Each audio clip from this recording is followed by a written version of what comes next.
तो आज का जो हमारा टॉपिक है वो है कंट्रोल एंड कोऑर्डिनेशन। तो आज हम इसमें जानेंगे नर्व सेल्स के बारे में कि नर्व सेल्स कैसे काम करता है और इसके बारे में जानते हैं। तो पहले अगर हम बात करते हैं दो वर्ड्स की, पहला आता है हमारे पास स्टिमुल और एक आता है हमारे पास रिस्पॉन्स।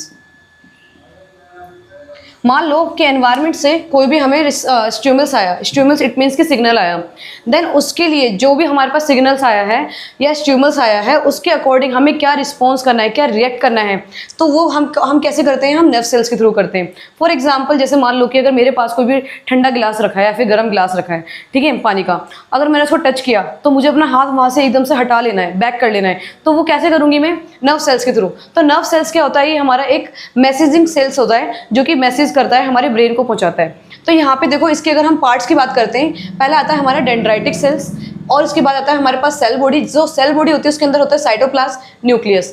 देन उसके बाद आता है हमारा एक्सोन। एक्सोन जो होता है वो ब्रांचिंग में फिर कन्वर्ट होता है, देन होता है हमारा एक्सोन टर्मिनल, जिसको कि हम नर्व एंड भी बोलते हैं। देखो अब बेसिकली ये काम कैसे करता है, मान लो कि बाहर से एनवायरनमेंट से कोई भी स्टिमुल आया, ठीक है, अब जैसे स्टिमुलस आएगा तो यहाँ पे क्या होगा, हमारे डेंड्राइटिक सेल्स उस सिग्नल को कैच करेंगे।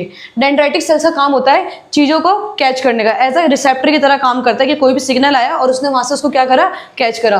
कैच करने के बाद ये यहाँ पे भेजेगा सेल बॉडी के पास। सेल बॉडी के पास जैसे ही यहाँ पर ये सिग्नल्स को भेजेगा, देन ये यहाँ पे भेजेगा एक्सोन के पास। एक्सोन के पास एक सीथ होती है जिसको हम बोलते हैं माइलिनेटेड सीथ, इस टाइप से प्रेजेंट होती है। ये क्या करता है, ये एक इंसुलेटिंग होता है और ये प्रोटेक्शन में हेल्प करता है, ठीक है, तो इसको बोलते हैं माइलिन सीथ। तो ये प्रोटेक्शन में हेल्प करती है और ये इंसुलेटिंग होता है। तो यहाँ पे क्या हुआ कि जो हमारा सिग्नल था वो सेल बॉडी से हमारे एक्सोन में पास आउट हुआ। एक्सोन से पास आउट होने के बाद ये एक्सोन टर्मिनल में आता है। जैसे ही एक्सोन टर्मिनल में आता है तो ये क्या करता है कि सिग्नल्स को यहाँ पे ये छोड़ देता है।